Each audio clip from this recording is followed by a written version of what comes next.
Broadcasting from Memphis, Tennessee. He's a soldier, storyteller, historian, and maybe a bit of a hellraiser.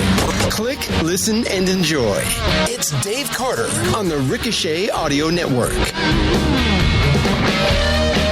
Boy, oh boy, do we have some stuff to talk about, guys. I mean, man, oh man. Welcome to the program, folks. I am Dave Carter.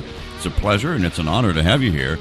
Now, let's see. My last show was on July the 4th, I believe. Has anything interesting been happening since July the 4th? Any more statues come down? Any more lives destroyed? I know New York City is seeing shootings spiral upward 277% over this time last year. And the number of shooting victims in that city alone is over 250% higher than last year. So how's that whole defunding the police thing going? How about the folks that walked around in circles carrying these ridiculous signs and blocking traffic and detaining motorists while demanding that the police be defunded? They're not too enthusiastic about the carnage, are they? I don't see them taking a bow and taking credit for the mayhem and the death that they helped to bring about. A 1-year-old toddler in New York City shot in a stroller. Any protests for that kid? Any people saying, here's Black Lives Matter? No. No, they're not. They're not. There's a lot of truth in their silence. Well, anyway, I'm getting carried away, and I don't need to be doing that because we have a lot of interesting things to talk about. So let's get to it with our first guest, shall we?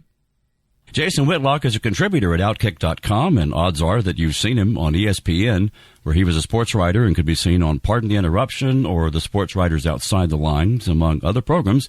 And long years ago, he played Division I football as an offensive lineman at Ball State. He was a columnist at the Kansas City Star and has been seen on Fox News, Fox Sports, so no doubt his voice will sound familiar, and refreshingly so, because he's that rare commodity, a candid and clear-eyed commentator who isn't afraid about bowing and not bowing to the progressive groupthink. It's an honor indeed to welcome Mr. Whitlock to the services here today. How are you, sir?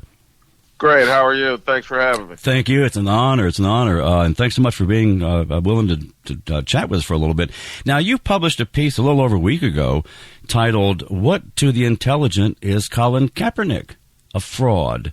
And I think, by the way, the title of that piece contains about as much subtlety as Mr. Kaepernick has earned. You quote from his July the 4th tantrum on Twitter, where we read, quote, "Black people have been dehumanized, brutalized, criminalized, terrorized by America for centuries and are expected to join your commemoration of independence while you enslaved our ancestors. We reject your celebration of white supremacy and look forward to liberation for us all," unquote. What do you think motivated him to write that in the first place? Oh, I doubt if he even wrote it. I'm sure one of his handlers or his girlfriend Nessa wrote it for him. and I say that in all seriousness. I mean, we don't hear the guy talk much publicly. That's true.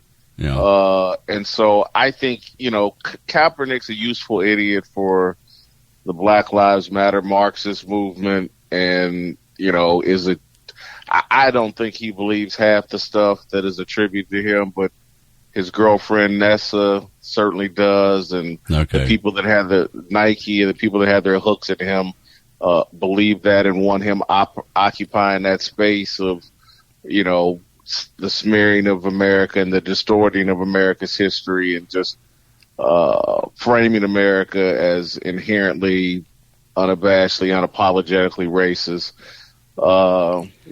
Cap's just a tool in this culture war. And one of the things, speaking of the distortion of history, one of the things that he focused on, and you in turn focused on in the piece that you wrote, was a video that he put on there of James Earl Jones narrating from Frederick Douglass's 1852 speech, "What to the slave is the 4th of July," which was a very vital and essential question to ask in 1852, right? But that's the main point, right? Well, yeah, I think using the audio of James Earl Jones reading the 1852 speech, is very appropriate in 1852. Right. That's 170 years ago, and, we're no longer slaves. And to anybody to allude to the fact that we are is a joke and just doesn't have an understanding of history and wants to live in the past rather than in the reality that we're in right now. And so, I've asked people that, because that speech gets brought up from time to time around the 4th of July. Right. And it's a great speech in 1852 when there's slavery going on and when we were slaves. We're not. And we need to reject that identity of a slave because, one, if you understand history, every ethnicity, every race has been a slave and has been an enslaver. Why are we holding on to that identity when everybody else is letting it go? Well, and that's a point that Thomas Sowell, for example, has raised repeatedly. And I mean, and to frame things as if we were still in 1852, I mean, that negates everything that Lincoln did. It negates the Emancipation, the Civil Rights Act, and so much more as if it never took place, which is just insane to my way of thinking, at least. It's very much insane, and it keeps you trapped in a place that's not healthy for your rise and progress. And so, it's just there to stir animosity and to trigger people's emotions. And once you're triggered emotionally, rational thought, logical thought, rational actions, thoughts go out the window, and you're just trapped in your emotions, and it's hard to operate from that space. Which brings me to the adults, at least the folks who ought to be adults. Certainly the corporate chiefs, Roger Goodell, for example, team owners, various corporate sponsors. I can't in good faith think that all of them are this misinformed about the nature of Black Lives Matter, the roots and mission statements of the organization, the violence that's carried out in its name, the destruction of lives and businesses and people. So I'm wondering, do you believe that these top executives are as ill-informed as the people that they are capitulating to? No, I think they're controlled by fear. And I think they're controlled by fear of social media and its ability to smear you with very little evidence and to really change your reputation in the public space and in the media. And so if I'm a top executive, whether I'm black or white, social media, if you don't hop on board with the Black Lives Matter movement, if you're white, you're going to be called a racist. If you're black, you're going to be called an Uncle Tom and a sellout. Right. And your reputation is going to be smeared across the internet. And the fear of that smearing and that character assassination keeps these guys in line and keeps them ignorant, willfully ignorant, of Black Lives Matter's true agenda. I guess you may have already answered my next question because I was going to ask, well, why the race to genuflect to the radicals? But I guess if you say it's social media and how quickly things can turn on a dime, one day you're on top of the world, the next day you're out there, man. You're unemployed, you're done. Maybe I guess that's why then they're afraid of the speed with which they and their businesses can be destroyed. Is that right? Look what happened with Drew Brees, who just made an innocent comment about disagreeing with people that kneel during the national anthem. The guy's got an impeccable reputation in the NFL for 20 years, not just as a football player, but as a humanitarian and a philanthropist. Oh, his donations after Katrina, yeah. Yeah, and then boom, instantly he's now a racist and he's a pariah. His peers in the NFL are attacking him over social media. And it's all about chasing likes, retweets, and followers. Everybody wants to be a social media influencer. There's money to be made there. And the quickest way to grow your social media influence and followers is by smearing people with a racist character assassination. But these folks, particularly the top corporate executives, they do realize that ultimately this is very likely a money-losing proposition for them, don't they? Or do they think the losses will be worse if they capitulate now? I think the losses to their company don't matter to them as much as the loss of their own personal income and stature. Okay. These are executives that are, middle-aged, 45 to 55, kids in college, wife, like other extended family they're taking care of. Right, yeah. And so is it worth sacrificing your job, your opportunity to stand up to this, mob mentality? What they'd rather kick the can down the road, survive today, and hope it all goes away. I see. Yeah. I'm going to change gears just a little bit here. You and I think, are roughly the same age. I'm a little bit older than you. Not much, though my kids' wisecracks notwithstanding. After I retired from the military, I decided to drive an 18-wheeler cross country for a while, okay, to kind of see the country that I defended for 20 years.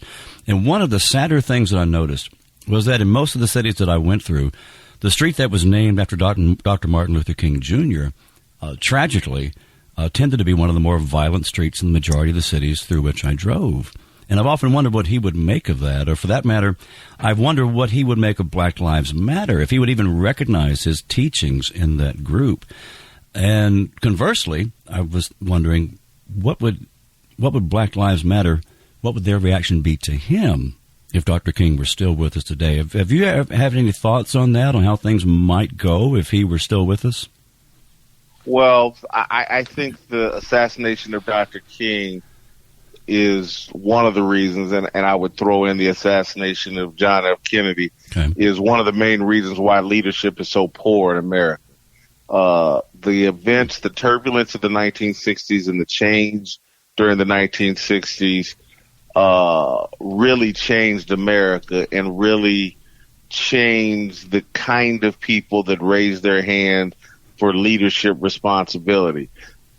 Seeing those two men, and I would throw in Malcolm X assassinated, raised the stakes of leadership, and most people were like, "Nah, I don't want to pay those stakes." Okay. If I'm talented and I can use my talents in a much safer way and in a much safer venue that allows me, because you got a Dr. King, JFK, Malcolm, they all had kids and wives and responsibilities. Right. They were all taken in the prime of their life.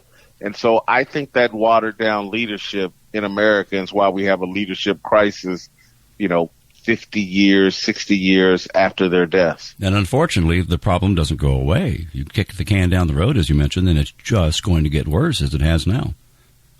Well, if you acquiesce to the mob, the mob will be back at your doors. Churchill said it.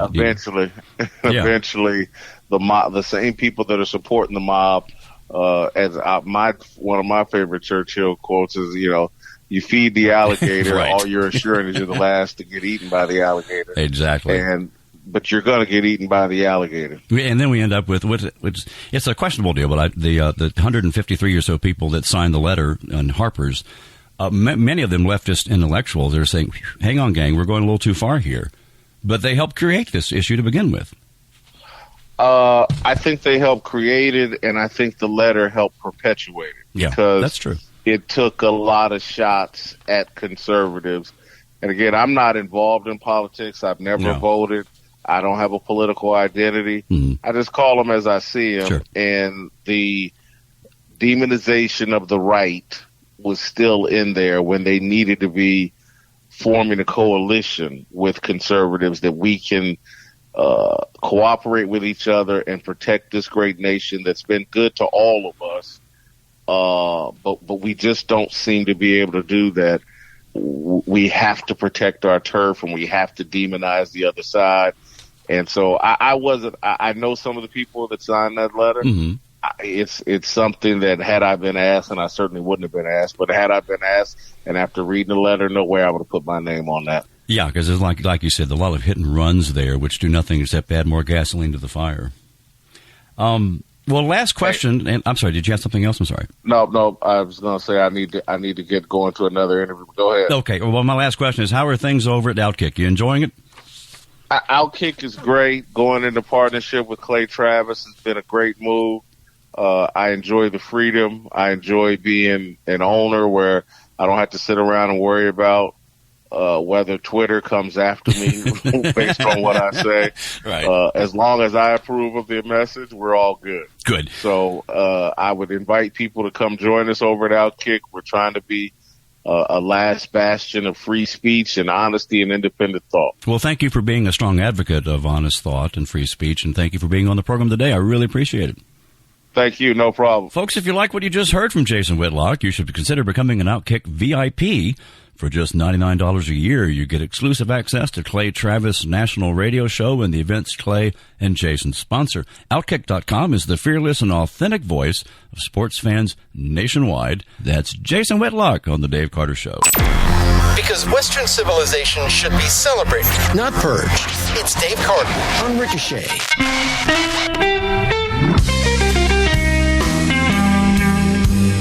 All right, that's Jason Whitlock. Strong voice for strong families, strong values. The values that everyone, including the NFL, said that they stood for until, the day before yesterday, I guess, when they turned their brains off and started performing like a bunch of dancing bears for the mob and for the radicals. But on this program, at least, you don't have to be a dancing bear to suspend your good sense or knowledge of history or the values that made this country strong and free. You can embrace them all. Of course, there are a great many good programs on the Ricochet Audio Network you can choose from. The New York Times best-selling author Andrew Klavan has a show here, as does the former Secretary of Education William Bennett. Now, City Journal has a show. So does Commentary Magazine. They've got a show here as well. And then, of course, there's Jonah Goldberg's show, The Remnant, along with the Ricochet flagship podcast, where Rob Long, Peter Robinson, and James Lilacs engage some of the best minds and most compelling personalities in the country. And if you like a little quirky humor, a little blues music, case in point, and if you're genuinely interested in interesting conversation, you can come over here to my little timeout corner here. In fact, if you want to take a free trial run of Ricochet, well, you've come to the right place for that, too. See, normally, you'd pay $4.50 per month to read everything here, including behind the members-only paywall, and then comment on all the podcast posts and the regular posts as well. And then for 50 cents more a month, that's $5, you can write your own articles and see them published on one of the most influential websites in the country. Well, you want all that for free? Because if you do, listeners to this program, you can go over to ricochet.com/gumbo and get a free 30-day trial of Ricochet. Take it for a spin, kick the tires, do some wheelies, drag race, donuts, in a park, in a playground. Never mind. To get myself in trouble. Anyway, if you like the experience here, after 30 days, then $4.50 gets you in the door. Again, that's ricochet.com/gumbo, Gumbo. And you too can join the conversation.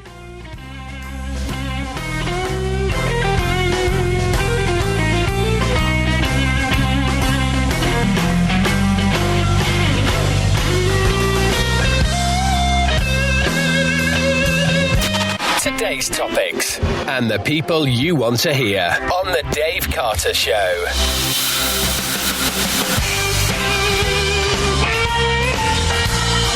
So this is my member interview, take 2.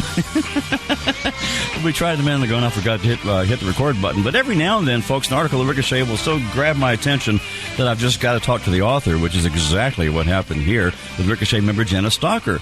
She's the author of a very compelling and galvanizing article called Americans Are Hungry for the Fight. And before I go any further, remember, folks, you can take me up on that offer of a free 30-day trial at Ricochet. Go over to ricochet.com/gumbo, and you too might end up on here trying to get the sound equipment to work.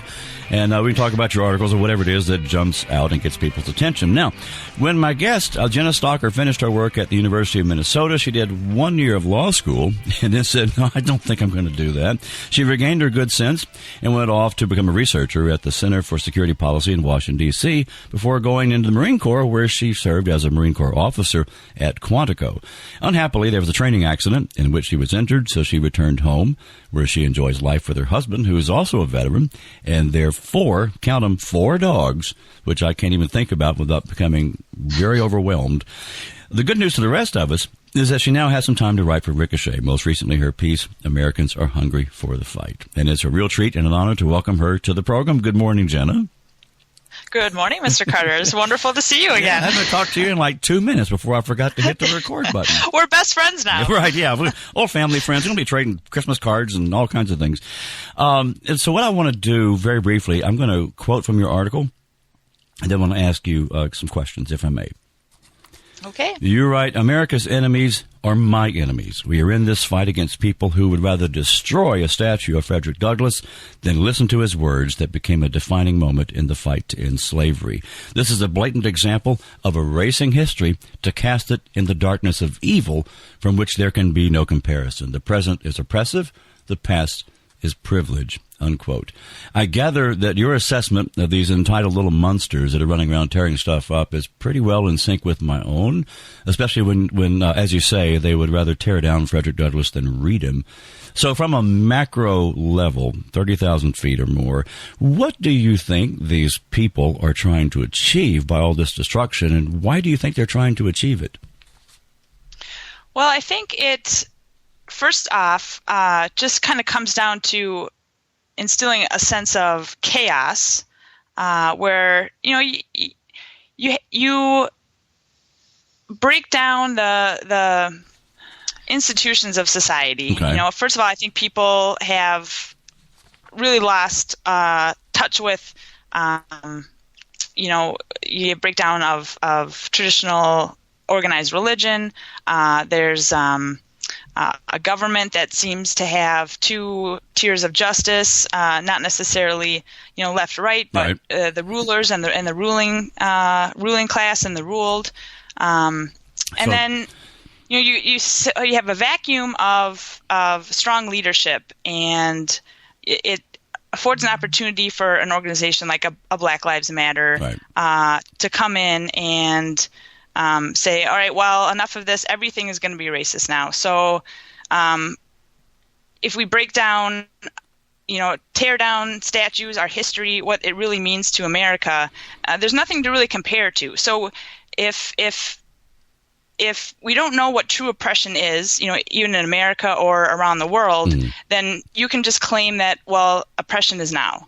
The same goes for feminism, racism, homophobic, tendencies in the country. So then we can say that now is the worst time in history. So when you become unmoored, then from your traditions and from your own history, then you've got nothing with which, no baseline to compare anything to, and so you become totally nihilistic, right? Absolutely. Yeah, absolutely. So, you have people that are, we lose generations. Yeah. So you have the even in World War II, you don't know what the hardships were, for people at the homeland and fighting, to compare what, hardship is now is, I don't have my cable TV or whatever it is. So you kind of lose sight of everything is relative. And they seem to be remarkably incurious when it comes to finding out anything to begin with about what happened in the past. Absolutely. There's a pretty interesting happening in Minnesota. They tore down a statue of an abolitionist, and then they threw him, in one of our 10,000 lakes, and the guy didn't even know who it was that they were throwing in the lake. Why tearing it down? It's just chaos for chaos, destruction for destruction's sake. The past is privilege. So, as you said, obviously the guy's dead. He's been around a long time ago. Obviously, he's a bad guy. It's just that simplistic. Now, you also call out those on the right who, as you say, have been busy turning out white papers for think tanks and that kind of thing, and religious leaders who give in to the relativism of popular culture so as to maintain their own popularity. And you describe it, I love the phrase you said, it's a one-sided suicide pact. Which, yeah. I mean, so, yeah, go ahead.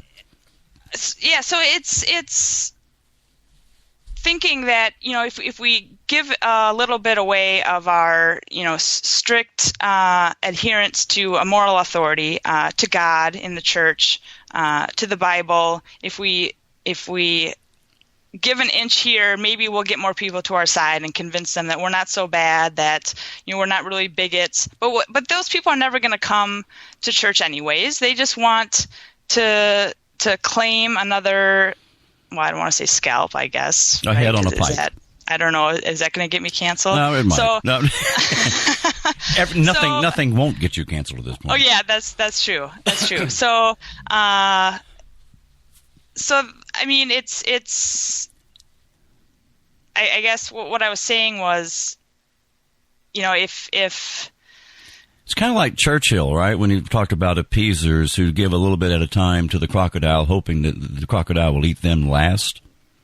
Yeah, So we're never going to have there's never going to be enough. You Right. know, they're just going to ask for more and more and more. And meanwhile, you're just destroying everything that you believed in the first place. So it just furthers the destruction of those. And people are looking for strong leadership. They're looking for, you know, they're leaving the church. The people are because they're just being too wishy-washy. Right. And they're looking for something strong to believe in. And the church isn't going to provide that if they're just going to say anything goes. Right. Some churches, it seems like the Gospels are up for a vote, right? Yeah. You know, if it's just going to be a place to commune, I mean, you can get that at the bar. You can get that at, you know, your gym. What difference does it make? So people go to church to gather in fellowship in religion. Same as, you know, you look at the institutions in Washington, D.C., they seem to just be employing themselves and their government for government's sake. You know, I was pretty disillusioned when the whole National Review anti-Trump issue came out. It was really, you know, I was driving an Uber because I had been laid off, replaced by someone I trained in from India. Yeah. And, you know, it was in the midst of the whole the Great Recession, and you know, where had all this gotten me? All these promises of, well, if we vote for free trade and we vote for how we tell you to, it really didn't get us too far, and I think a lot of people were pretty fed up with that. Yeah. So you mentioned a minute ago that capitulating to these folks a bit at a time will never be enough, and it made me think about that letter that's been signed by some left-leaning intellectuals for Harper's, 153 signatories. And I can't help but think that these guys are smart, ostensibly, so they should have seen this coming. There were emphatic warnings going back 50, 60 years ago about the collectivist trend in the university, about the ideological unanimity of the faculties. So I'm rather surprised that they're surprised that Frankenstein's monster has finally grown and is coming after them as well. Do you think the intellectual class was just that dumb that they didn't think that this beast would come after them as well? No, I don't think so. I think it was I think the letter came because the ideological conformity was not coming for them. I think they were fine with it as long as it stayed away, as long as there's a certain narrative. You know, if the problematic people are silenced, then that's fine. But as soon as they are attacked, I don't think they're going to be still afford conservatives the same freedom of speech and expression and inclusivity. I don't think that. You know, it serves a purpose for them, but I don't think for everybody. I think you're exactly right. And even in their letter, they make these little hit-and-run comments about the radical right. Well, certainly they're radical, but still, we need to be able to listen to these radicals. You know, there's a hit-and-run technique that they use in the letter, which kind of discredits what they're trying to say from the beginning. But what they're saying is, don't hurt me, please. But basically what it boils down to. Exactly. I'm going to quote again from your article with your kind indulgence, but this is such a good article. But I want to get your idea here on the extent to which you believe Americans want to fight back and how they should fight. And here's what you write. Quote, conservatives need to take unconditional, unapologetic ownership of these American ideals. The left will never be satisfied with any concessions and will not make any apologies. Rather, for the progressive left and their propagandists in the media, the only good Republican, let alone conservative, either is out of career politics, has a gig on CNN, or is dead. We have plenty of gutless wonders roaming the halls of Congress, making empty promises in the glare of television cameras. We need more Pattons. We need more J.K. Rowlings, more of our own Bethany Mandels. Americans love to fight, and we will follow a strong leader into the fire of battle for a just cause. America and our constitutional freedoms are worth that fight, end quote, to which I say amen. Now, I know that there was a little pushback in the comments of the article with some folks, including a few who I admire. Then the question was whether or not conservatives are really ready to engage and fight back. What is it that gives you the sense that people have finally had enough of this destructive lunacy? Well, I mean, even from my own experience, so 4th of July, we go to my brother's house. You know, we're all just regular folks, you know, and they're just tired of being left out to fend for themselves. And, you know, I think you see it when Trump really hits back. You know, he gets support. He gets, you know, it's not just a base, but, people are really thirsting for strong leadership, and we see people just maybe, being afraid to stick their neck out, in a defense of America. And there's nothing wrong with America. We're the last greatest hope of mankind. And to apologize for that, I think, is really dangerous and destructive. And it really exposes people who are just out for their own political gain when they can't even do that. And I think it's a sad state of affairs when that happens. And, I think more people that stand up, whether it's, J.K. Rowling for women, for saying, no, there's not, we're going to say there's two sexes, okay? And we're going to take ownership of that. Like, how is that? We've become so far removed from what is from reality. Common sense. Yeah. Yes. Right. That it's that something like that is you can get backlash for. I think it's just is really bad, and it sets a bad precedent. You have, for example, when Lindsey Graham stood up for Brett Kavanaugh, I think everyone was cheering him on. Surprised to begin with, and very happy. Yes. Yeah. And I think we can take that as an example of, when people fight against the nonsense, it really gets people fired up on the right. And, Bethany is another one that said, hey, you know what? This double standard of people going out and protesting, and then our leaders saying, no, you can't go to your funerals for your family. It just takes one to get behind, and then more people will follow. Just stand up for American people. Stand up for America.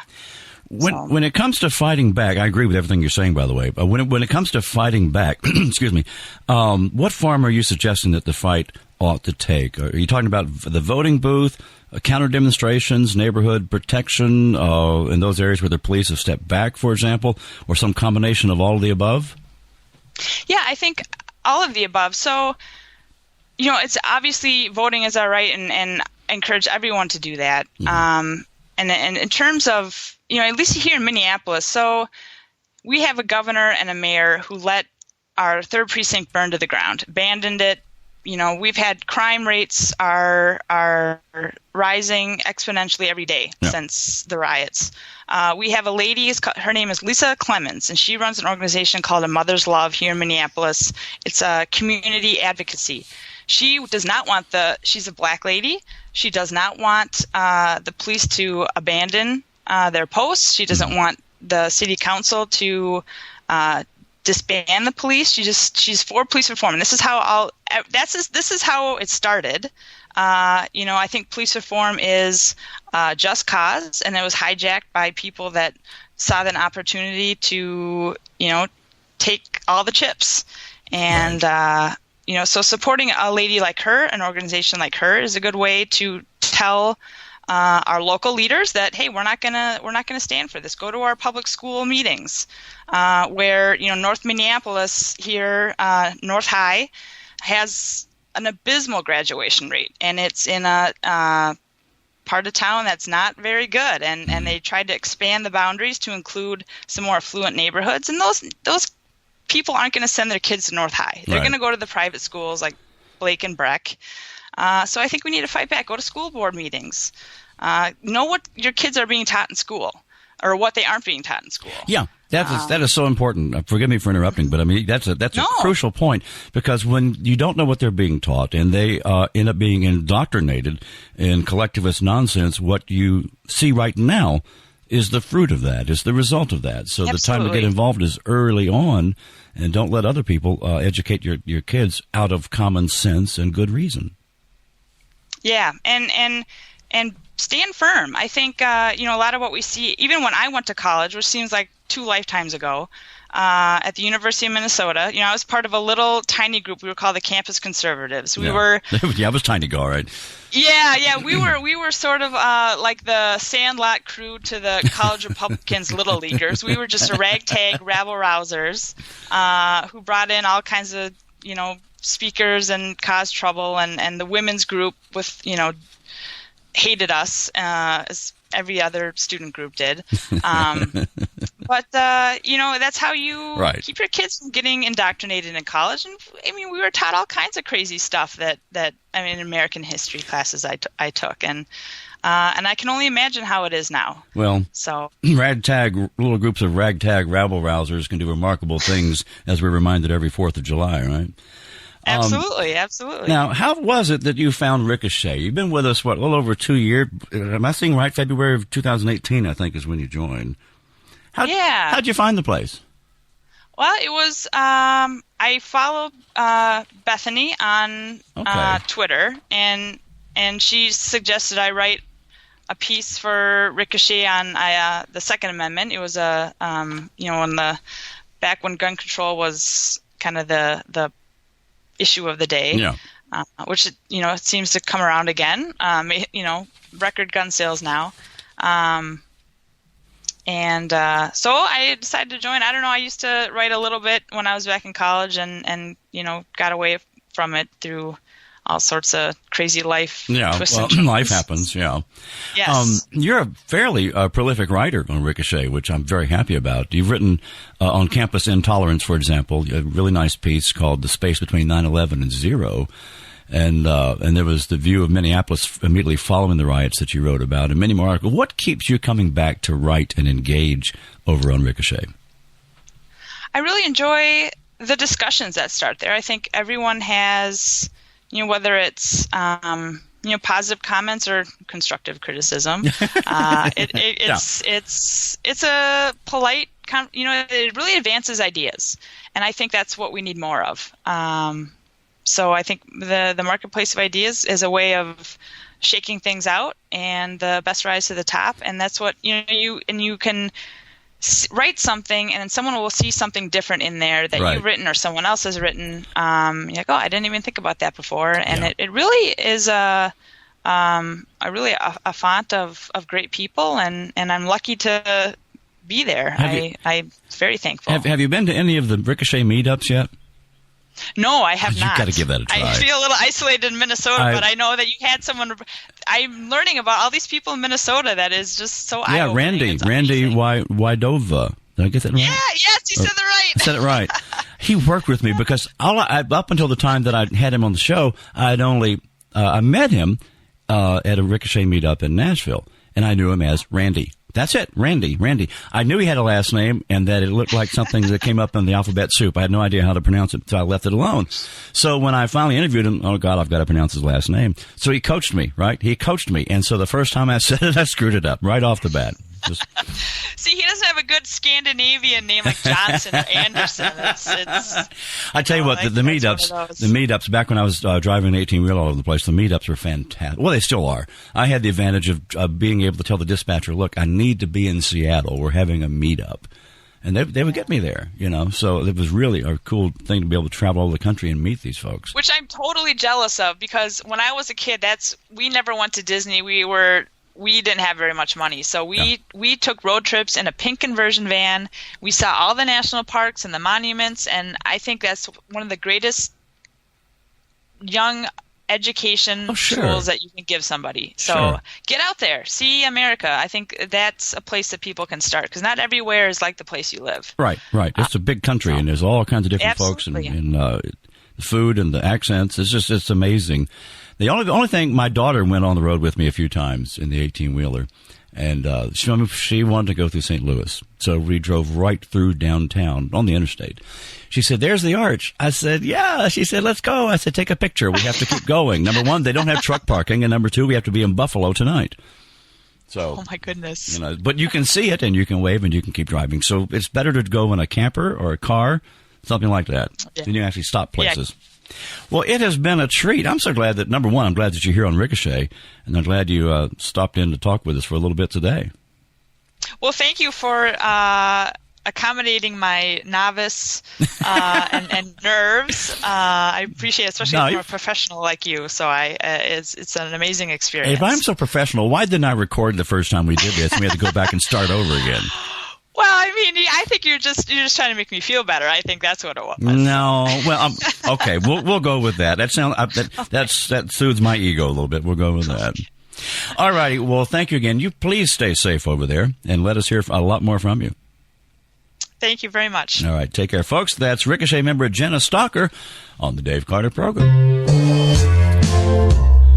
That's Jenna Stalker, and this is Quarantine with Ray Stevens. Wash my hands. I don't touch my face. I stay at home. Shelter in place. Social distance.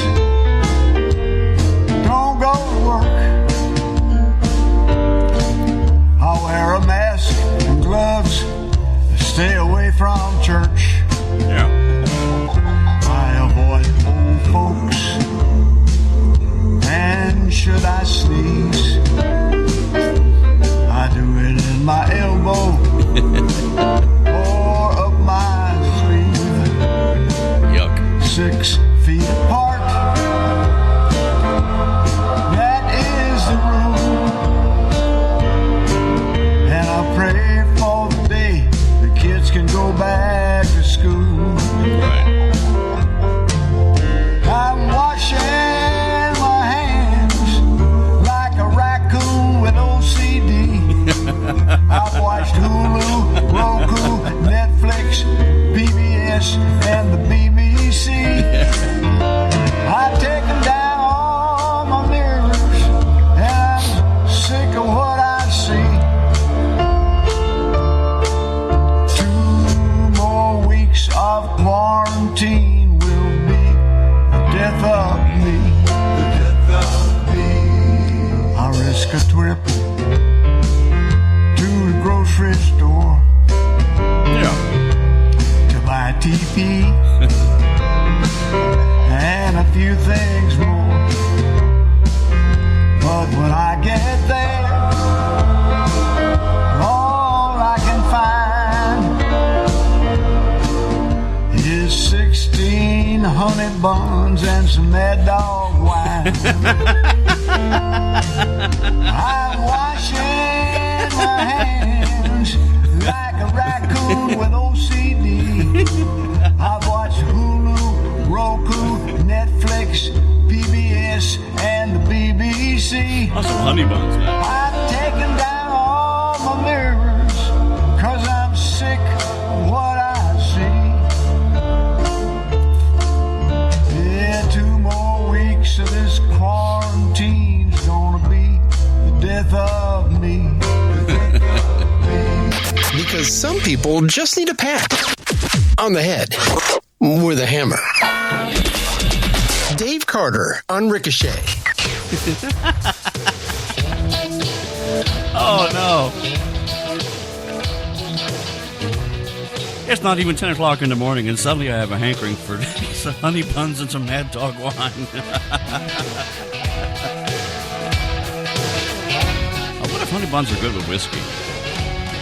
Well, anyway, Lord love her, Jenna was gracious, wasn't she? I mean, that was wonderful. And I struggled, of course, at the beginning to get my digital house in order here so I could record the conversation, but she was fantastic. I think I want to have her again on the program at some point. You could do yourself a favor by going over to Ricochet and reading her work, which is exceptional, in my opinion. Now, we have covered a lot of territory on the show today, lots of things to think about, things to stick in your pipe and smoke it, or pick any other metaphor you like. Just please give my guests and the points that they bring to the table some honest and candid consideration. Freedom of speech is important, especially now. And freedom of thought, independent thought, is important, especially now. In that regard, I hope you've enjoyed the show today. I certainly enjoyed bringing it to you, and honey buns and Mad Dog wine included. And if you'd like to see more of this kind of thing, you can head over to ricochet.com. You can also, as we say back home, you can brought yourself over to my website. It's at davecarteronline.com. That's where you'll find a collection of my own articles, things I've written over the years, travel pieces from the 18-wheeler days, travel pieces from my military days, articles on the political scene, on the military itself, even a few eulogies that I've written in honor of some people for whom I have enormous affection and respect. And then there's some goofy, humorous stuff, too. I know that surely surprises you. There's a page full of podcasts and even a page called The Inkwell. That's where I write some more introspective pieces exclusively for the readers to the site. And like this podcast, the audience over there is growing, and it's growing here on the podcast. And I feel like a proud papa here. At last count, this program is being heard in over 45 countries around the world. So while I remain grateful for all of my guests, I'm indeed grateful to you, the listener. Now I look forward to the next time that we can sit down and chat. Until then, stay safe, take care, and I'll see you around next time. Thank you for listening to The Dave Carter Show. Don't forget to subscribe on iTunes so you won't miss a single episode. And while you're there, please leave a review and tell us what you think. And on behalf of all of us at The Dave Carter Show and the Ricochet Audio Network, thank you for listening.